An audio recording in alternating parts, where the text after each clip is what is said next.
So it's third video for week 2. We're kind of focused on objects and really focusing on the flowcharts and graphs and charts ability to draw in Illustrator. So first we'll talk a little bit about the graphs. I touched a little bit about this last week. So if you want to do a graph, really the best way to do it, is to first select the graph tool. Select the one that you want. In this case, I selected the column graph tool. You could have selected pie chart. I did a pie chart last week. When you first come up, you have just one column, and then you can put the different numbers. So if you have on this side, let's say you wanted 20, and then you wanted 34. So once you put those numbers in, I'm clicking on the different cells. All you have to do is click the apply, this little check mark, and you will have a nice graph. Now the only thing about Illustrator is it doesn't put the Y and X axis information for you, so you'll have to literally go in there and type that yourself. The numbers at the bottom and on the axes. You can flip it, right, and it'll go the other way. Right. You have control over the color scheme on this, so you can click with the direct selection tool. You can click and then you can choose your color scheme. Alright, on the swatches. Alright, you can choose the color scheme, whatever you want to choose. So it's a pretty accurate graph. By just clicking, these colors here, you can have a nice, nice looking graph. If you want to make changes to the graph, you don't want to do it manually. So if you want to, once you are in the graph, this will still be this little the Excel box will still be there. But if it's not, just click on it. Sorry, just right click or control click and go to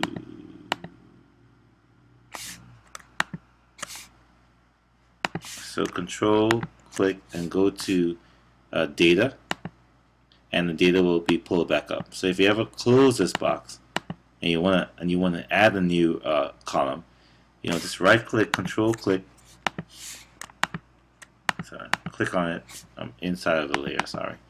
So click on it, control data will come back up, and you can change. So let's say if this one was 25 or 24 and you add a third column, it's not going to show up until you hit the little check mark.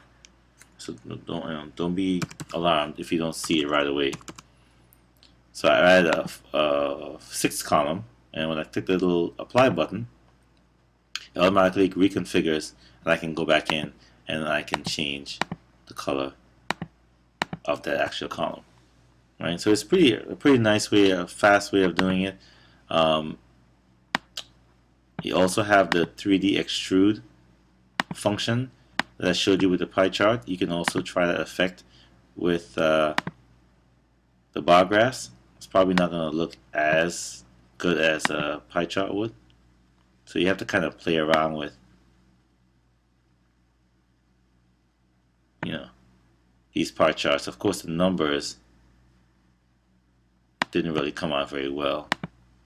And you can play around with the shadows. So if you click here, the outline is black. You can change the outline to gray. But it's not looking. The numbers don't look very, very professional. So, but you can kind of play with 3D extrude with the graphs. Until there are other types of graphs in there. I did the pie chart last week. The stacked. So the first thing you do is you would draw a box that sets up the graph, and then you would kind of do the same thing. You would punch your numbers in,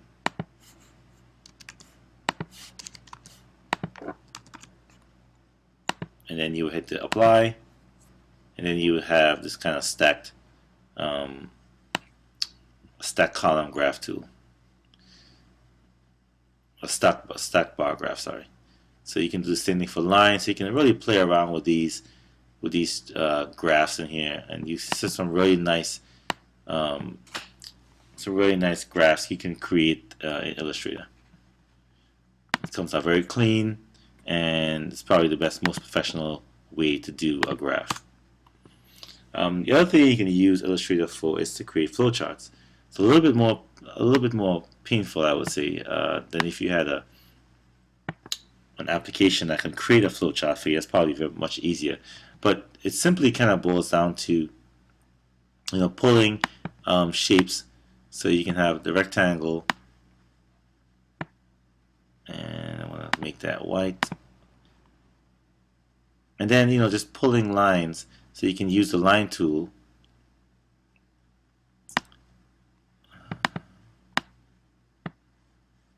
it's under here somewhere. You can draw it with the pen tool. Oops. So let me go back. So here's my line tool, was hiding under the spiral and the arc tool, and so you can just draw a line. Now when you draw a line in Illustrator, it doesn't give you an arrow. So let's say I'm gonna copy, or one of the fast ways to in most Adobe programs to copy something is Option.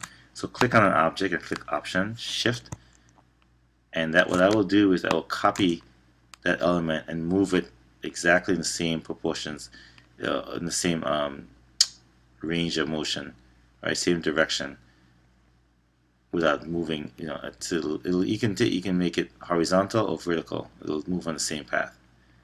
So let's say I move that there, and I'm going to do the same thing with the line. I'm going to hold the Option key and Shift and move the line down. So instead of paste and copying, I can use the Option key. So you can add arrows to Illustrator by going to the Window menu. So click on the actual line, then go to the Window menu, and I want you to then look at graphic style libraries. Oh, is it brush? Yeah, brush libraries, and then go to arrows, and then go to arrow standard. So what I'll do is I'll give you like a little dialog box of different kinds of arrows, and then you can kind of open up the little palette and choose an arrow. That one looks a little heavy, so you have different types of arrows. So that's probably the best one. The arrowhead is a little large. And then you have different, so you can add these to brushes. So you could actually have a brush that's going to create an arrow by itself. Or you can select this and double click. So you have the ability to create, and then you would have, you would put your text in here. So if it was at home, my font is really large right now. It's 200 points, so I'm going to make that like 16 point. I'm going to center that. I'll make it bigger. I'm holding down the Shift, Apple, and the brackets next to the M to make it left bracket to make it smaller, right bracket to make it bigger, make your font. So that's a really fast way of making your fonts enlarge and reduce really quickly. And I'm going to hold down the Option key, the Shift key, and drag that down here. And then let's say this was my about. And close the arrows. So you can create, you can use Illustrator to create flowcharts. I have an extra line here. Delete that. Okay, again, it's probably not the fastest way to do it, but you have the ability to do it. One of the other things you can also do with Illustrator, I'm going to delete, my little flowchart here, is the symbols. So you have under the window symbols, you have these sort of weird symbols in there, sort of pre-built. It's almost like word art. But some of them, sometimes you can get some interesting symbols. Once you open the symbols panel, if you want more symbols, you can hit the little pull-down menu and then go to Open Symbol Library, and you have a few other symbols in here. Honestly, I've never really used any of these, but you may find some of them interesting. I think the grime one is kind of interesting, the grime vector pack. What is a grime vector?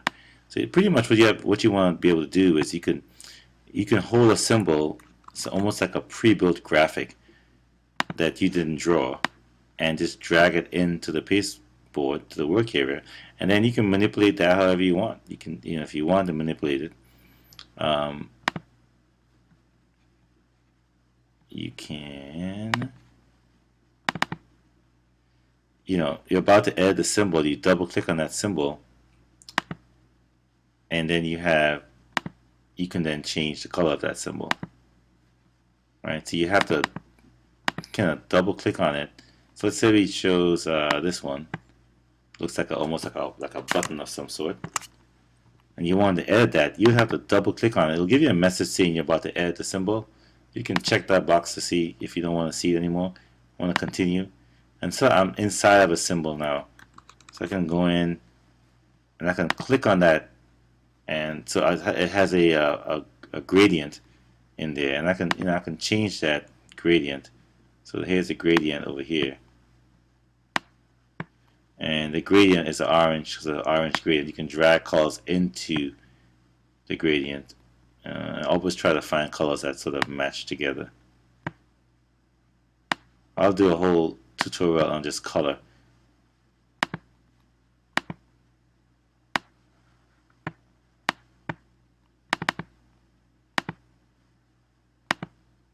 So it's not changing that much. So color, you can actually see part of it changing. So you can do some editing to some of these colors. Right now I'm way inside of the actual graphic. So you see here this path right here. I've double clicked and double clicked inside of the path to actually change it. So I have to go all the way back out.